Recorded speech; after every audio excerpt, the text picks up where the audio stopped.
վերացնել բարոյական կասնաբերություն։ Ամեն առավոտյան ցույց ենք տալու կամ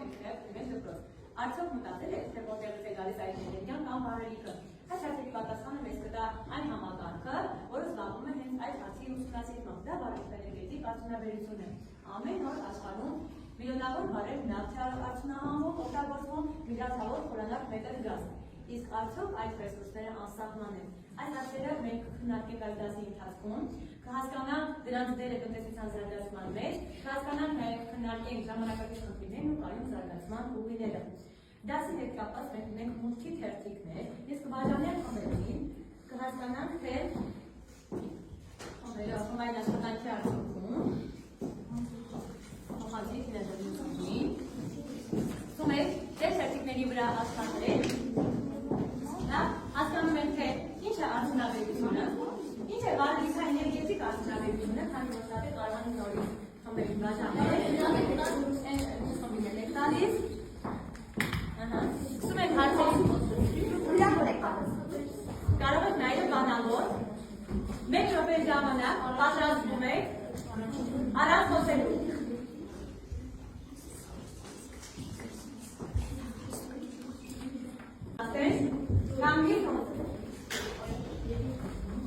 Հարցը կարդում եք։ Կարող եք խոսել բարելիքի մի տեսակ, որն օգտագործում ենք ավելիանում, այո, գազ օրինակ։ Գազ եք Գազ, բենզին, բենզին եք օգտագործում ավտոմեքենաների համար, նաև նավթ, բարելիքի համար, Ինչ պատկերացում ունես բարելիք և էներգիա բարելի մասին, էներգիա ասելով հասկանում ենք այն ամենը, ինչ օգտագործում ես առօրյա կյանքում, իսկ բարելիք ասելով հասկանում ենք, որ այն ամենը, որ ինչը օգտագործվում է արտադրության մեջ։ Գիտես արդյոք թե ինչու է կարևորում էներգետիկ անվտանգությունը, էներգետիկ անվտանգությունը չպահպանելու արդյունքում այն կարող է բերել Խնդերի, այո, ապրես։ Կարող ուժեր բարելիքի մի քանի տեսակ, որոնք մենք օգտագործում ենք առօրյա։ Ամեն առօրյա կյանքում օգտագործում ենք օրինակ գազը, Էլ ինչ է։ նավթը, բենզինը, այո, նավթը, բենզինը եւ այլն։ Երեխաներ, այսպիսով մենք կարող ենք ասել, որ ընդհանուր մի փոքր բան է պատկերացնում ունենք ինչ է բարոյական արդյունաբերությունը։ Բարելիքաէներգետիկան ու արդյունաբերության բազային ճյուղերից են, տարբեր բարելիքներ ունեն տարբեր ջերմունակություն, բարելիքաէներգետիկան բաժանվում է երկու խմբի, բարելիքաարդյունաբերություն եւ էլեկտրաէներգետիկայից։ Էլեկտրաէներգետիկան բաղկացած է ջերմաէներգետիկայից, ջրաէներգետիկայից, միջուկային էներգետիկայից եւ այլընտրանքային աղբյուրներից։ Բարելիքաէներգետիկան բաղկացած է բարելիքաարդյունաբերությունից եւ էներգետիկայից, իսկ էլեկտրաէներգետիկան բաղկացած է ջերմաէներգետիկայից, ջրաէներգետիկայից եւ միջուկային էներգետիկայից։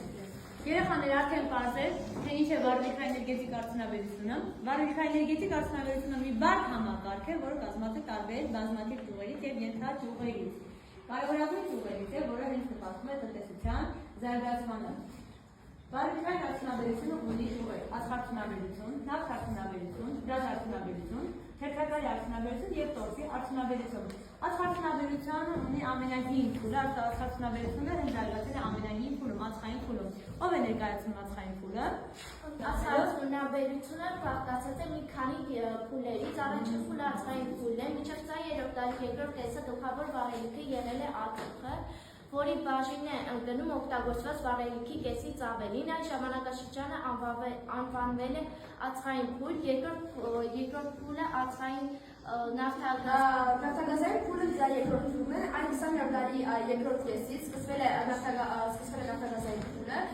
կտրուկ նվազել է պինդ բարելայթերի ածխորդ տորֆի բաժինը, երկրորդ փուլը դա նավթագազային փուլ 20-րդ դարի երկրորդ կեսից սկսել է նավթագազային փուլը, կտրուկ նվազել է պինդ բարելայթերի ածուխ, տորֆ, բարելափայտ բաժինը, աճել է նավթի ու գազի բաժինը։ Իսկ երրորդ փուլը դա ժամանակակից փուլն է, Սկսվել է 20-րդ դարի 90-ական թվականներին, իրատեսական է դարձել նավթագազային պաշարների սպառման վտանգը, սկսել է աճել միջուկային բարելիքի և օժանդակական տեսակների բաժինը։ Այստեղ արդեն դառնում ենք ածխային, մինչև 20-րդ դարի երկրորդ կես, նավթագազային 20-րդ դարի երկրորդ կեսից սկսած մինչև ժամանակակից կամ անցում ենք 20-րդ դարի 70-ական թվականներից սկսած մինչև մեր օրերը։ Վարելիքի տարբեր տեսակների ջերմատվությունը երեխաները 1 կիլոգրամ քառակուսի խայլերի այրերի ստանում են 2 կիլովատժամ, էլեկտրաէներգիա 1 խորանարդ գազը արդեն 3 կիլովատժամ էլեկտրաէներգիա։ Ներկայումս արդյունահանվում է աշխարհի ավելի քան 60 երկրներում։ Ազգի համակի 45%-ը տարած է Չինաստանը, որտեղ հիմնական երեխաները համաշխարհային համակի 45%-ը, գրեթե կեսը։ Այն երկրները, որոնք ունեն ազգի պաշարներ, որտեղ այդ երկրներում ամբողջ արդյունահանվում է, տվյալ երկրում է դրանց սպառվում։ Այստեղ արդեն մենք նշում ենք ազգի համակի գլխավոր միջազգային բեռնահոսքերը։ Ածուխը, տեսնում եք։ Նավթարդյունաբերության մասին ինչ կարող եք ասել երեխաներ։ Ով է ներկայացնում նավթարդյունաբերությունը։ Ինչ է հարկավոր նավթարդյունաբերությունը։ Նավթարդյունաբերությունը ասել է հասկանում վարելիքային արդյունաբերության գլխավոր ասելով Նավթարդյունաբերությունը դա վարելիքային արդյունաբերություն է, արդյունաբերության գլխավոր ճյուղն է, այն ռազմության օգտագործված էներգիայի 40% բաժինն է կրում։ Նավթը դա արդյունաբերություն ասելով Նավթարդյունաբերությունը վարելիքների արդյունաբերության գլխավոր ճյուղն է։ Այժմ մարդկության օգտագործած էներգիայի 40%-ը բաժին է ընկնում նավթին։ Նավթը արդյունահանում է աշխարհի ավելի քան 80 երկրներում, օրինակ նավթի հանույթը ծավալելով աշխարհում առաջատար երկրներում են Սաուդյան Արաբիան, ԱՄՆ-ն, Մեքսիկան, Իրանը, Վենեսուելան, ԱՄՆ, Չինաստան, Ճապոնիա, Ռուսաստան, Կանադա, Գերմանիա, Ֆրանսիա, Հնդկաստան, Մեծ Բրիտանիա եւ Բրազիլիա։ Այսօր դասերի կապած երեխաներ մենք ունենք նաև խաղ։ Հիմա ես խմբերի կբաժանեմ։ Յուրաքանչյուրում այատ կարողանա գրել մեկ բառով կամ մեկ բառակապակցությամբ եւ սկսի ներկայացնել խմբային աշխատանքը։ Այստեղ առաջին 3 խմբին կտամ, որ ներկայացնի հարցը պատասխանող ով քանի հարց գիտի, ոչ մի քանի հարց գիտի, այդ հարցին սկսեք պատասխանել։ Սկսենք այս ակամային խմբից կանգնի։ Այս վարելիքը հեղուկ վիճակում է եւ վարելիքը իրացվում է տրանսպորտում։ Դա բենզին է։ Նավթը, ասում եք նավթի դայո, երկրորդ հարցը։ այս վարելիքը առաջացել է միլիոնավոր տարիների ընթացքում բուսերի վնասորդից, դա քարացություն է։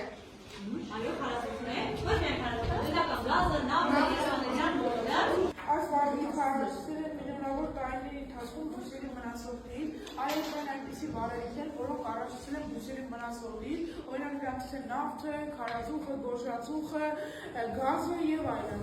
Բաժանեցի մուտքի թերթիկներ, դու կարողացար գրել այն ինչի մասին, որ պատկերացնում ունեք, մինչև դասի, դասի քննարկումը, իսկ հիմա եթե սկսան երկի թերթիկներ, այդպես դու կանխոխեք, թե ինչ հասկացաք այդ դասից, ինչ սովորեցիք, ինչ գիտեք եւ ինչ ուզեիք իմանալ։ Ես հիմա խմբերի կբաժանեմ երկի թերթիկները։ Գրիր այդ հիմնական ճանապարհը կամ հմտությունը, որ այսօր սովորեցի։ Վարելիքը էներգետիկ արդյունաբերությունը կամ էներգետիկան արդյունաբերության բազային ճյուղերից է։ Արտադրության բազային ճյուղերից է, ասա